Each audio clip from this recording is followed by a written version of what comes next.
MU2Q is back again. Hola, ¿cómo está? ¿Está bien? Hermanos. All right. So, we got the Boriqua episode going on today. We got the homies from Puerto Rico. All right. We got Dominico and Gustavo. Welcome to the MU2Q show, bro. Special guest. So you're the infamous Gustavo. Every time I talk to MUTAH, he's always like, yo, Gustavo this, Gustavo that. I'm like, Gustavo who, man? And Dominico. Dominico, number one, though. Hey. So Gus and Dom, huh? Can I just say that? Is that cool if I say it like that? That's cool. Gus and Dom, yeah. So I met Dominico. Let me give it a breakdown. I met Dominico a couple years online. You know, he does Puentes Naturales. Did I say it right? Puentes Naturales. Naturales. Yeah. Which means natural. Okay, I've been seeing, you've been liking a lot of our posts now. I was like, who's this Puentes guy? Yeah. So that's Dominico. So I met Dominico. We met online, but we met in person about a month ago when we went to Puerto Rico. Yeah. So Dominico is doing a lot of work on the ground. He was raised in New York City, went back to Puerto Rico to help out with the farmers, other entrepreneurs on the island, we just clicked. You know what I mean? All right. And then what about Gus? I met Gus a day before I traveled from Puerto Rico back to Saudi Arabia.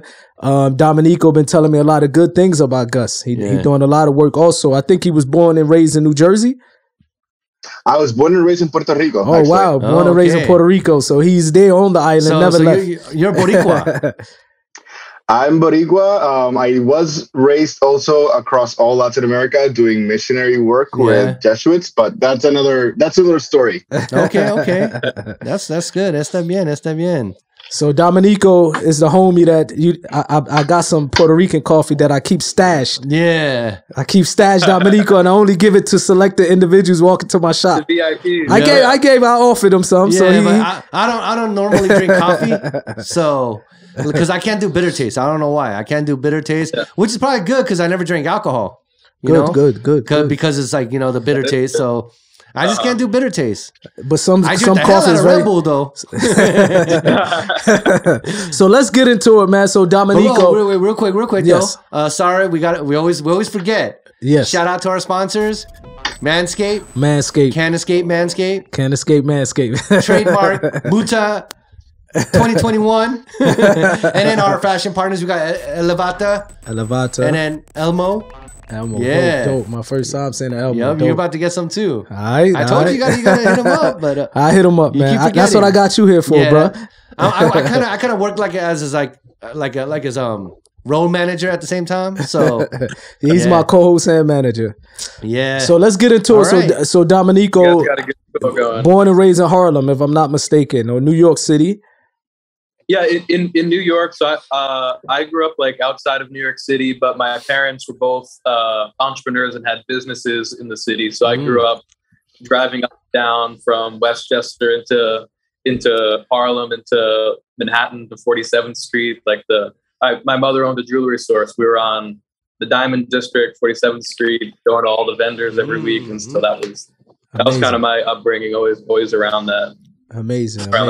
So what made you wanted to go back to Puerto Rico? Knowing that you're born and raised, because a lot of Puerto Ricans that I know, like for example, my mother's side, for those who don't know, my mother is Puerto Rican and Cuban. But I only know my Puerto Rican side of the family, never really got close or couldn't even find the Cuban side. My grandmother just raised us saying, you Puerto Rican, And when my grandmother moved to Puerto Rico, she was in her early 20s. So most Puerto Ricans back then going to mainland America was like migration for them to a better life. So now we're starting to see people like yourself, people like Gustavo and other young entrepreneurs, Puerto Ricans, going back to the island. So I see this new movement, if you want to speak about it.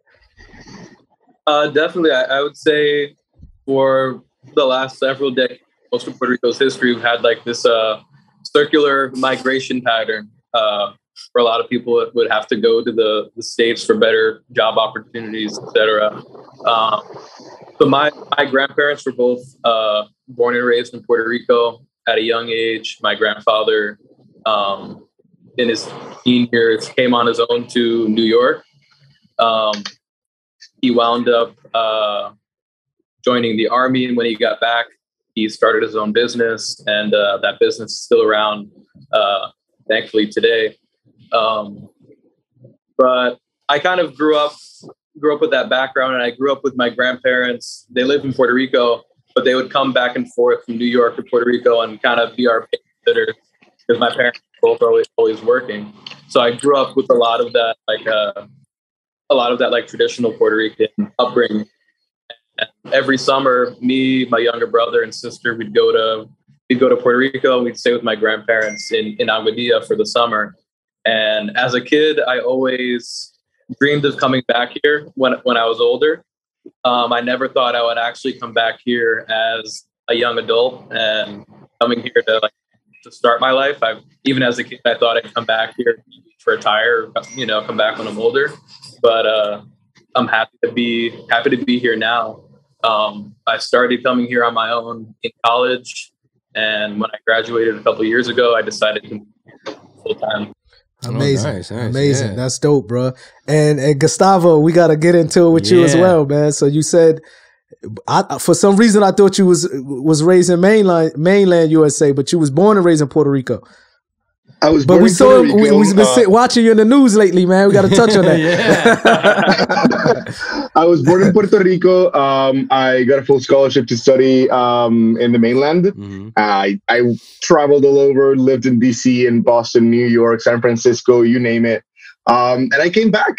And yeah, I just decided to come back because of the different studies and the different works that I was doing. It's okay, this is the moment where I can contribute to Puerto Rico. This is before even Hurricane Maria or any natural disaster or pandemic was even on the horizon.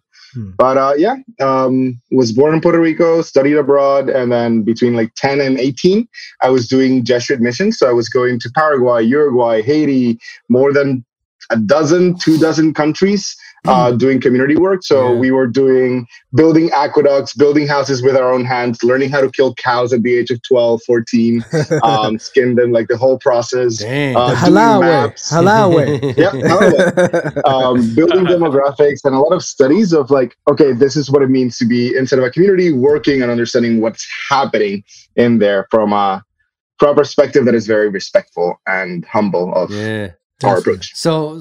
So with that though, I heard, because I remember I almost went to Puerto Rico once with the homie Mike Rivera. Remember I told you about that? To the coffee shop. Yeah, during La Galeria in San Juan and La Perla. But I know back then though, there wasn't a lot of foreigners living in Puerto Rico, right? Unlike now, because now you have all the I can't say gringos, the Americanos. I think it's okay to say gringos because from what I heard now, gringo just mean foreigner, correct? It's not really. It's geared towards just white people. You sure? Because just so to explain a little bit of what that word actually means. Yeah, so let's go to it. Yeah. So to expand what that word actually means, it's basically it's composed of two different words. The word green as in color, and then the word go. So during the militarization of Puerto Rico, you would see a lot of military men in the green outfits. And the word started when they were saying green as in and then go person that was wearing the military and then go. Then became into a more politically and socially charged word. Yeah. Because now, during my visit in Puerto Rico, I was seeing posters up saying gringo, go home.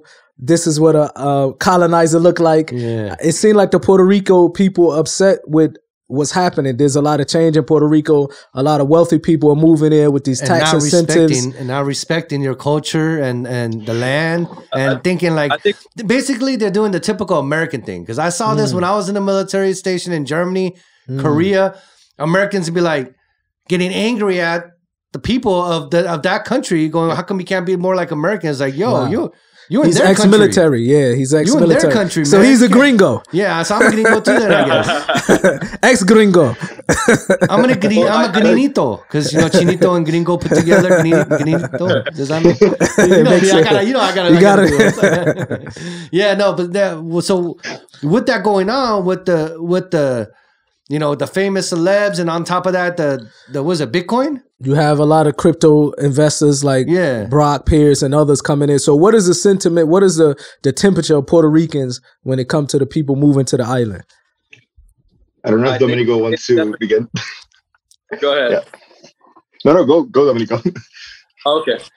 Well, Gustavo could get more into the specifics of it, but just kind of in general right now, especially over the past 2 years of the pandemic, where there's been a huge switch to remote work, crypto, Bitcoin, all these things are really seeing huge highs. A lot of people have been moving to Puerto Rico, partially for the tax incentives. Yeah, that's what I was going to say, for tax purposes. There's tax incentives for capital gains. And basically the island of Puerto Rico is trying to attract high net worth individuals and businesses to the island, trying to bring capital here that otherwise wouldn't come here. And this has all just been exacerbated and happening much faster and much more concentrated in the past 2 years because of the pandemic. But these laws have been around for a few years. They've been a little bit controversial, but it hasn't really come to a head until now. You can go ahead. And to expand on that, Puerto Rico has had history, decades, even from when our grandparents were here or were migrating. We have always depended on tax incentives or tax policies to transition our economies. We tried to transition from agriculture to manufacturing, then from manufacturing now to value-added product services and products. But the sentiment is around fear of false promises. So let me expand a little bit more on that. The current GNP, gross national product of Puerto Rico, is around $77 billion. And I'm using GNP because these incentives, specifically the one for individual investors, are bringing capital, having that talent become citizens. So it is a national output. But with that said, we've seen the failures of bad policy making and bad policy decision making in the 1990s and the 2000s affect us till this day. We've had more than 78 tax incentives passed. We've had more than 11,000 decrees given to corporations and individuals, from film to young entrepreneurs to manufacturing to individuals that are coming to invest. But one specifically, which was responsible for the manufacturing, is responsible for $14 billion in fiscal costs to the government of Puerto Rico. We're talking 20% of the GNP. We're talking it's less than 4% of the decree holding companies. It's only 424 corporations on the island. So we're seeing that we had to transition from agriculture to manufacturing. Look where this transition led us. We have a population that is declining, and that is unlikely that we will be able to sustain it at its current level without doing some miraculous events. And I can go deeper into that. We're also looking at federal law called Law 154, that is granting additional tax incentives to 50 corporations and also is costing us another $14 billion. So we're seeing that two laws specifically have a net fiscal cost of 40% of the GNP. Now, because of these promises that we're now dealing con los estragos, I don't know how to say that in English, people are getting agitated. They're trying to understand what's happening. And my opinion is they try to pinpoint or focus on specific individuals. The reality is the laws or the policies that are failing the most are these two legacy laws. So people are pissed, and I think like you said, I think people don't know where to place the blame. Yes. But the kind of sentiment is that we've been here before. We've had different tax incentives and different development strategies that have been extractive to the island. And we fear the same thing happening again. And so there's a lot of fear, because it feels a lot like it's very similar. And also the Puerto Rican, they have a history of a colonization of people colonizing the island from Christopher Columbus. Of course, that history is brutal. Christopher Columbus? What I mean? Columbus. Yeah, really? Yes. Oh yeah, with the Taino tribe. Yeah, Taino. I think they just actually, took down we actually had the King of Spain came to Puerto Rico, and they broke down one of the statues. I heard about it yesterday. Yeah. Really? Or 2 days ago, the Puerto Ricans. What is it? Who's the statue? What? Tell us about it. Juan Ponce Leon. Yeah. Ponce. Wow. They broke the statue. They broke it down? Yeah, they broke it down. And so finally, they put it right back up. Oh, they put it back up very quickly. Wow. Same day. So I think Puerto Rican, one of the things that shocked me because, I haven't, the last time I was in Puerto Rico before coming this trip was 20 years ago. My mindset was different. I had a total, like I was a rapper. I was still part of the Outlaws. I still was doing music. You was thug life then. I still was thug life. So when I went to the island, I wasn't really looking to really know about my history, my roots. I went there knowing that this is the land of my mother, but the only thing I wanted to do was go to clubs and party and La Perla Project. You know what I mean? The first thing I said, take me to La Perla Project. We went there, and I remember seeing there's more of Tupac on the wall, and I remember I had to get permission to record. The guy was like, wait, we got to go ask whoever's the president of La Perla. The Don, we had to get permission. Yeah. But when they found out that I was half Puerto Rican, it was nothing but love. You know what I mean? It was like they just showed me love, and I never forget that. And when I went back this time, it was the same way, but it was a little more special to me because I met my Uncle Carlito, I met my Aunt Lucita, I met my cousins, I met my families, I met you guys. For the first time, right? For the first time ever, Lucita's my mother's oldest sister. That's so my tia, but Uncle Carlito said if you want to win her heart, call her Titi. So I have to call her Titi. So I went my whole life knowing that I had family there, and this was the first time I got in contact with them. But one of the things I noticed about Puerto Rican people, and I'm not just saying this to be biased because this is, my mother's from Puerto Rican people in general, just very nice people. Mm-hmm. For them to be upset with what's happening in Puerto Rico, you must have really done something wrong for them to be pissed. It seemed like you got to really do something wrong for them to be pissed because they still welcoming, to have a history of every time they welcome people, they get stabbed in their back. Every time they open their arms, something, they feel like they always try to kill with kindness. Yes, but the people take advantage of that. I was analyzing like the so-called gringos in the restaurants, the Puerto Rican people still smiling at them, still being nice, still being friendly. But they'll be rude as hell. No. Puerto Ricans will put you in your place if you're rude. I'm talking about the gringos. Now the gringos will get put in the place. Puerto Ricans still got they still fiery blooded people. Yeah. I was about to say that. I know. The Puerto Rican temper, right? Yeah, the temper. Yeah. But I noticed that I said to myself, if this was probably any other Latin American country or Latin country, most likely it would probably been some horror stories of people coming to their country, like the Puerto Rican people were still welcoming. Why you think that? Why you guys think so? It's in the blood. I wanted to answer. I wanted to also like piggyback off of what Domenico was saying before getting into that. Okay, yes. As he was saying that we find ourselves in a very similar place. So I believe that we're in a focal place where you have a lot of talent, a lot of capital coming back again, and we're transitioning into what is becoming possibly the mecca of crypto and blockchain on the island. So without understanding what's happening, without auditing or without knowing where to steer it, we are basically at the helm of a boat looking into the abyss. It's like, are we going to get drowned by sirens and mermaids, or are we just going to like crash into an iceberg or continue sailing through? Yeah, but in terms of the, I don't know, like the culture. I don't know what to respond to that. The culture, maybe it's just the culture. You know what I mean? Es parte de, o sea, like my brain is transitioning between English and Spanish. Yeah. Well, I would say in Puerto Rican culture, and I've talked to a bunch of people about this, even like sociologists in Puerto Rico, and they've all kind of said a similar thing that.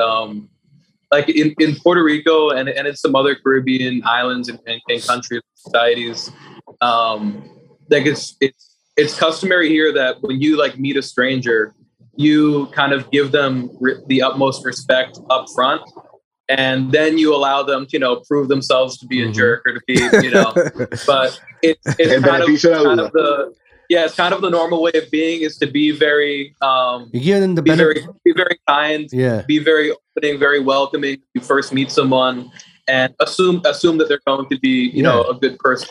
Give them the benefit of the doubt. Benefit of the doubt. Yes. And we while we was there at the coffee farm, shout out to Sandra Farms, Israel, and his wife Sandra. We was able to go to Al Juntes. Yes, you said that right. I'm saying it right now.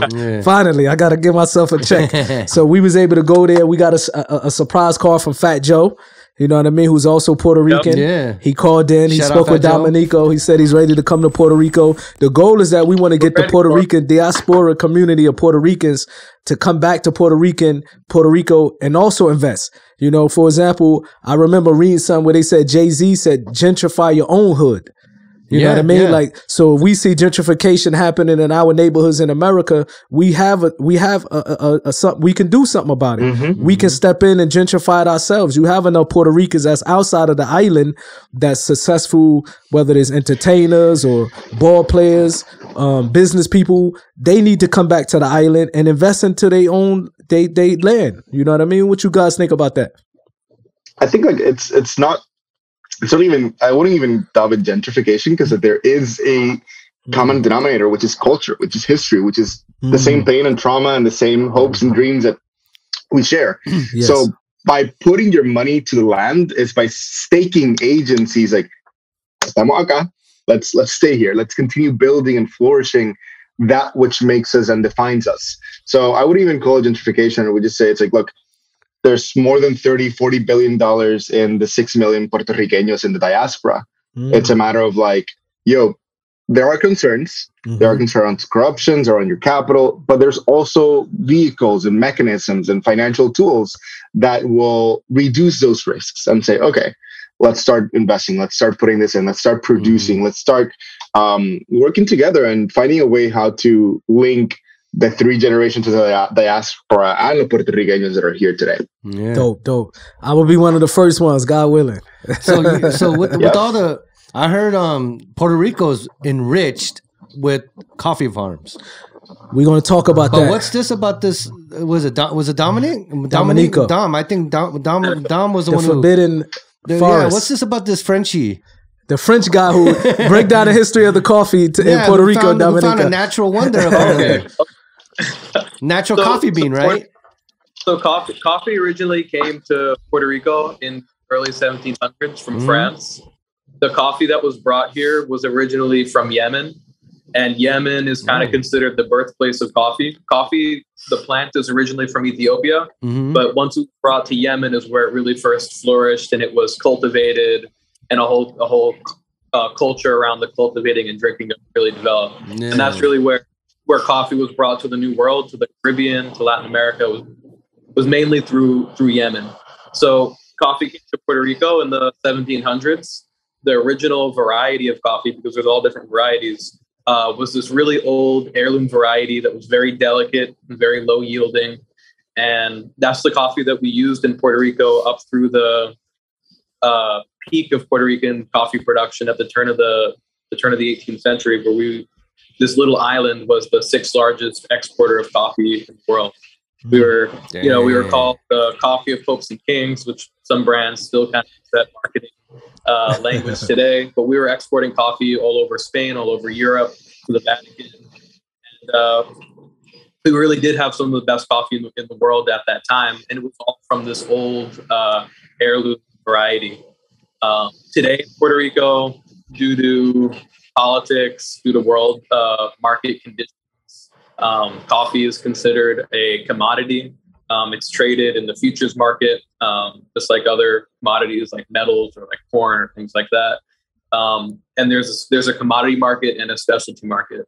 So in Puerto Rico, over the last several decades, the industry has been on decline. Over the last 20 years, we've lost close to 10,000 coffee farmers that have left the industry just because it's no longer viable here. And so about a year and a half ago or 2 years ago, we started this project called the Forgotten Forest up at Sandra Farms, where you visited MUTAH and you got to see some of the trees as well.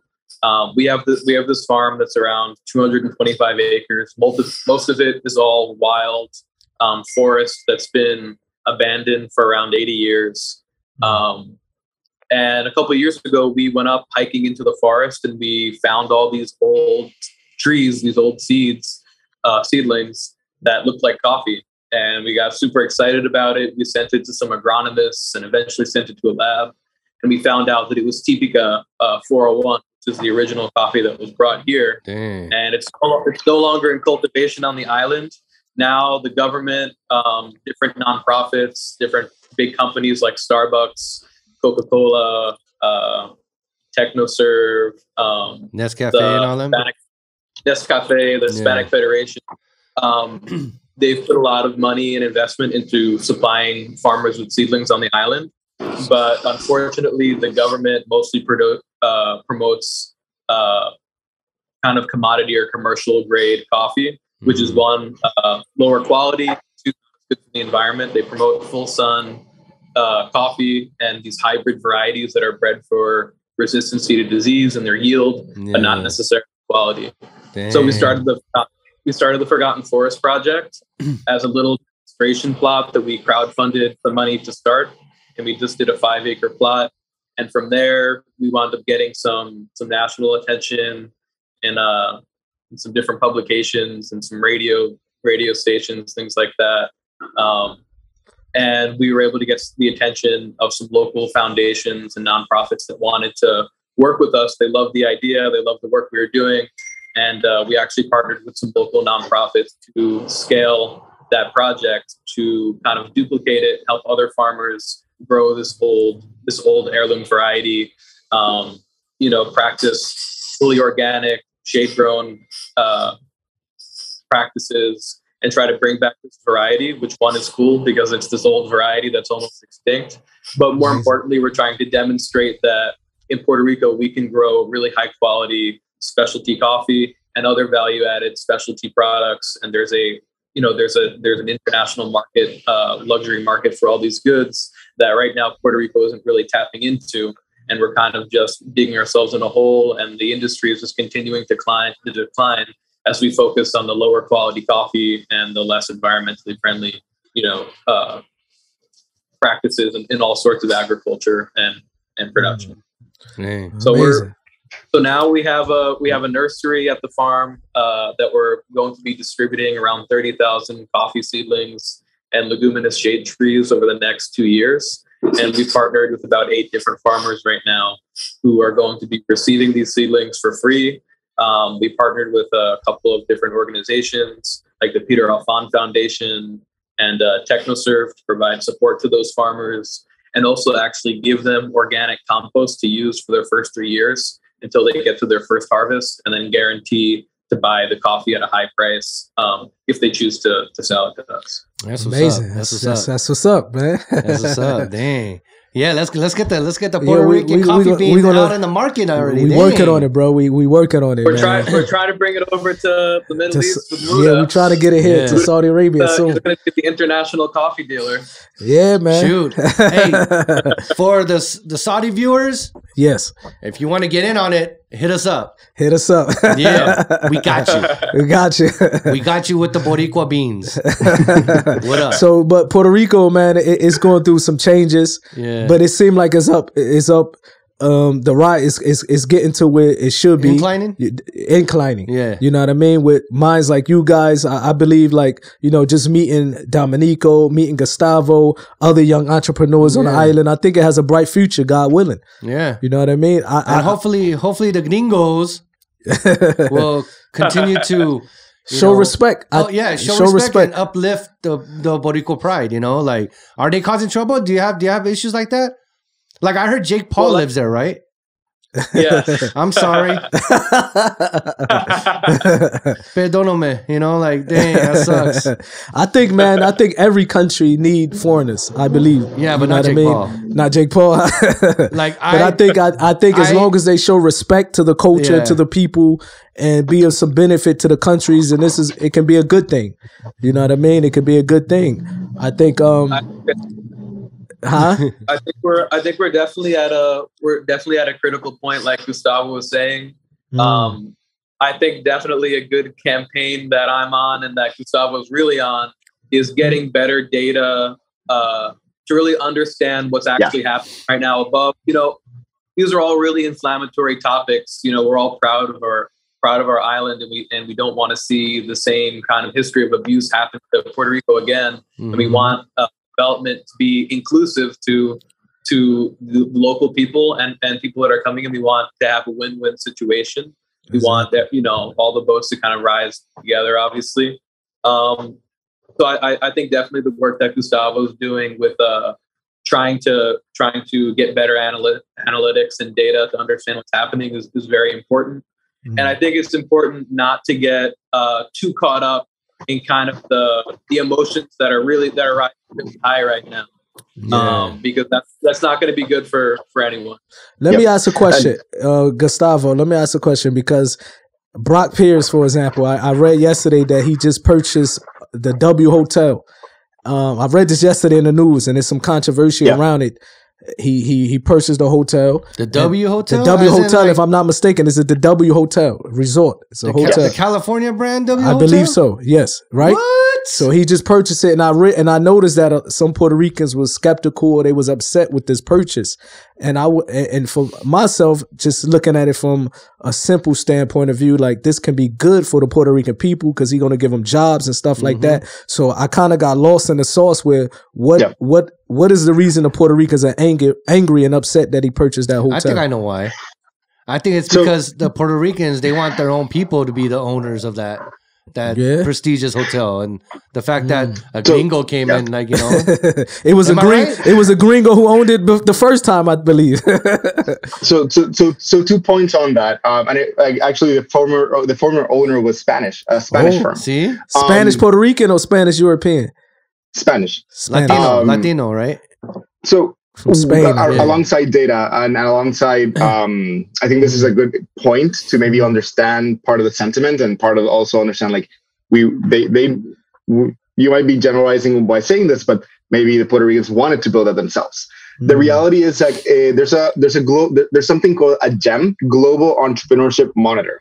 It is a study that partners with universities and specialists across all of the world and focuses on what are the variables that allow entrepreneurship and innovation to foster, and what are the variables that restrict them.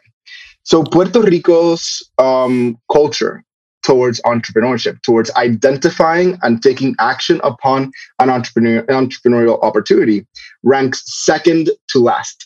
This is second to last from countries that left a dictatorial regime, second to last from countries that are in an authoritarian or dictatorial regime currently. And I think that point speaks volumes to our culture around entrepreneurship, around capital, and around finding and taking opportunities to the market. So that's one part. The other part of the Vieques property is it's going to put a lot of capital and hopefully jobs to work. And at least there should be safeguards that project will have to be audited to receive additional tax credits and benefits. So we're going to have to wait 4 or 5 years to see that audit and ensure that those 300 jobs, I think the mayor of Vieques mentioned, are actually performed, and all of that promises have been delivered.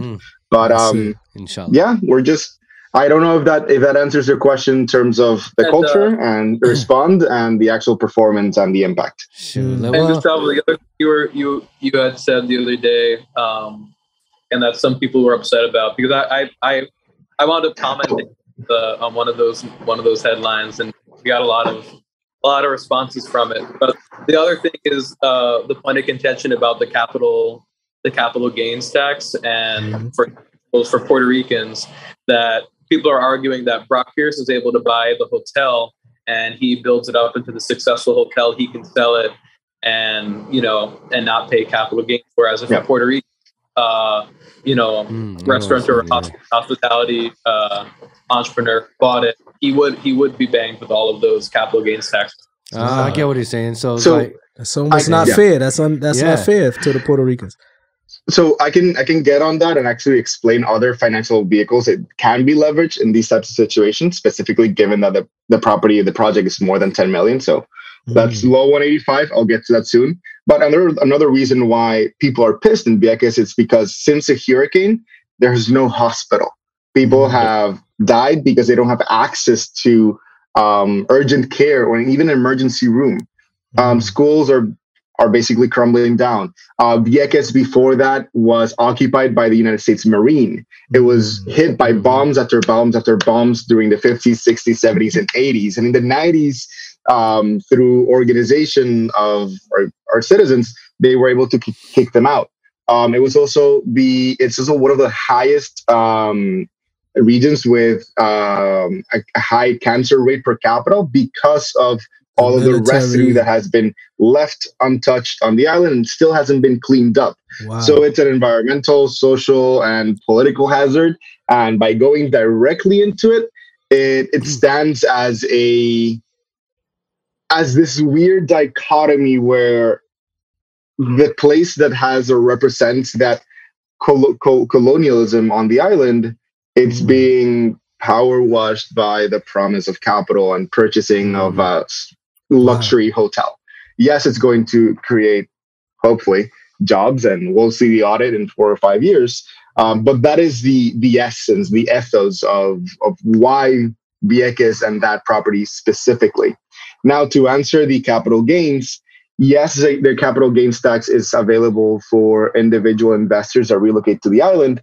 Nevertheless, you can also access that same treatment if you build a fund that has more than $10 million in assets over 5 or 10 year period.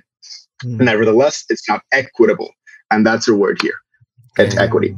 Well, I mean, 5 years, we'll know the audit. I hope we see some progress with that then. We hope so, and man. Get those darn hospitals and schools rebuilt and, That's the most important. I can see why they're getting pissed about that. Of course. That might be a place for the nonprofit that you were talking about potentially working with us looking to set up a clinic. Definitely, yes. We have some people. We when I was in Puerto Rico, I got approached by a clinic, non-charitable medical clinic, where they want to come to Puerto Rico and do free clinics, and eventually they want to set up shop there and have a permanent clinic there in the name of my mother. So they want to go, and right now they're in Jerusalem. They went to Africa, and they've been setting up these free clinics. And the next step is Puerto Rico. That's what's up. So we hopefully that can be a start to giving back to the Puerto Rican people, man. That's what it's basically all about, is giving back to your community, giving back to your people, Definitely. But yeah, guys, man, thank you guys so much. Thanks for your time. For tuning in and being a guest on our show is a privilege. It's an honor, so we appreciate it. And you must come to Saudi Arabia. Yeah, when you guys can. You know how many Puerto Ricans are coming in my coffee shop, and this gringo is bringing them. I'm the one who's bringing them. Here's a funny thing though. Like when I was stationed in Germany, I had a lot of Boriqua friends, and one of them was Mike Rivera, the one that I thought he was lying. Look, I thought he was telling about this Puerto Rican. I was telling all these Puerto Rican stories, and he's like, man, whatever. Because I was like, the Boricuas in Germany, when we were stationed together, they would come to me to get the latest reggaeton. They'll come to me to get the latest. It used to be a DJ in LA. The Zioni Lennox, Tego Calderón. They used to come to me for that, And then when I was telling that, he was like, "Oh yeah, whatever." I didn't believe him, man. And then my boy ended up getting a job here and with my company, and he's here. So I told him, "Yo, come through." So he comes and he meets Mike Rivera, and he's like, "Oh, dude, so it's true." So he really knows the Puerto Ricans. So I do know my stuff when it comes to Puerto Rico. And, for sure. Next time. We'll go together. When you come here, you definitely need to meet our farm manager in that juntas. He was stationed in Germany for 10 years in active duty, and then another 10 years as a civilian. Wow! Yeah. So you'll meet him. Yeah, we will take a trip there because I was also told my cousins live there too. Anyways. I told him I seen a couple Koreans. You saw some chinitos there, right? Chinese. Yeah, I call all Asian my cousins. So yeah, it's all good. So thank you guys. Thank you guys for your time, Dominico, Gustavo. We appreciate you guys, and we see you soon in Puerto Rico. All right, take care. Peace. Cuídate, man. Take care. All right, adios. Adios, amigos. That's all I know. Yeah, man. So how was it meeting your family though, man? It was amazing. First time ever, right? First time ever meeting my auntie, my cousins, and you know what I mean? I come from a line of poets. I told you that, right? That my Uncle Carlito was telling me, man, that my family from Puerto Rico, my family in Puerto Rico, they poets. My great-grandfather, my Uncle Carlito, other relatives of the Quinonez. I can't say the name. They was getting upset. You said it. You said it in Madrid. You said it. Quinonez. Quinonez. And it's crazy how we seen the street in Madrid. So this is my Puerto Rican lineage, and it's a line of poets in that side of the family. So it was good to learn a little bit of the history. Uncle Carlito doing, Uncle Carlito was spitting, bro. Uncle Carlito dangerous though, bro. He was spitting. Uncle Carlito dangerous, 71 years old, and still flirting with all the ladies. Not for the line. Yo, Uncle Carlito, we will have him next. Shout out Uncle Carlito. All right, amazing. Yeah, so that's the Boriqua episode, man. Check it out, man. This is the last episode for season 1. He's traveling to Korea, man. You better come back, bro. I'll be in Korea for 3. Oh, I'm coming back. Be out there for 3 weeks, huh? 3 weeks, Dope. Gotta take care of some business. Eat some real Korean food, or you fronting, bro? Yeah, that's all I'm gonna be eating. All right. Yeah, I'm gonna come back probably like 20 kilometers. You get to see kilograms more. You get to see your son, your daughter. They're gonna be. I'm sure they're happy. They're excited, right? Why you don't bring them to Saudi, bro? I'm trying. Once I get family status, I'll be able to bring them. Bring them. Definitely. Let them slide through, man. Yeah. All right. Peace to my niece and nephew in Korea, man. Yeah. All right, guys. So that's the end of episode. Last episode for season 1. In about 4 weeks, we'll have season 2. So get ready. Trust me. Next year or this year, it's going down. Season 2 is going down with the bang. It's going down. Bang bang. Let's do it. It's on like Donkey Kong. Peace. Yeah. Manscaped. Stay fresh, clean start, head to toe, finishing touch, extra refinement. Bro, what did you bring me, man? What is this?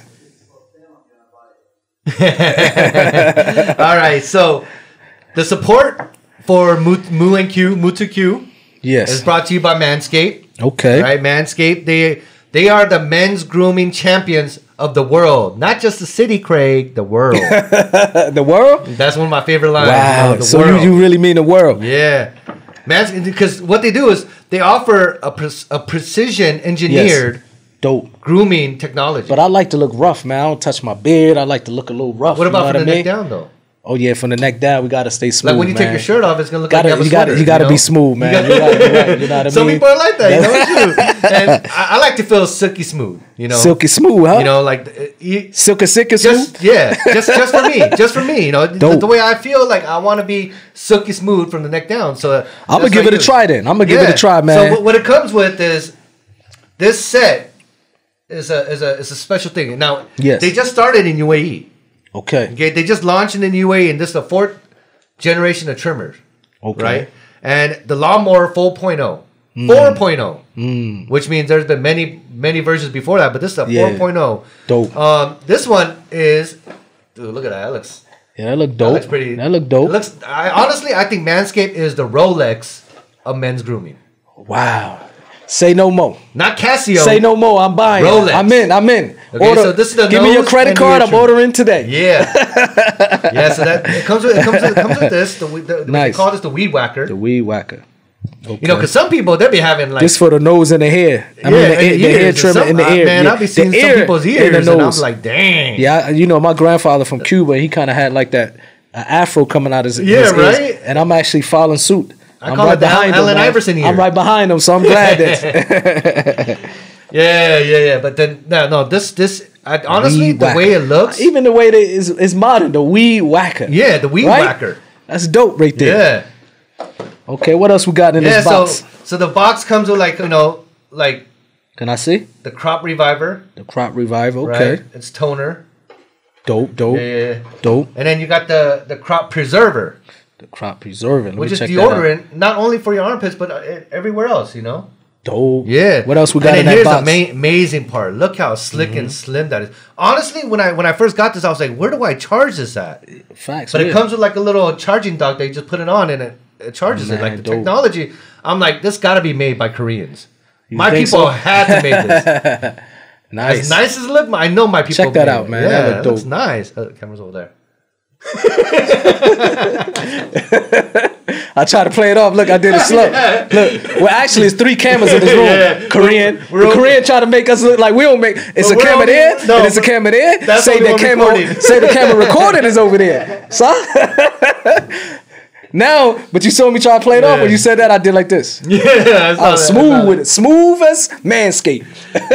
So this upgraded trimmer, right? This upgraded trimmer includes a multi-function on and off switch. Okay. So like you can actually travel with this. So if you click it 3 times, yes, it won't turn on while it's in the bag. Dope. So that's what's good about this. Dope. Right?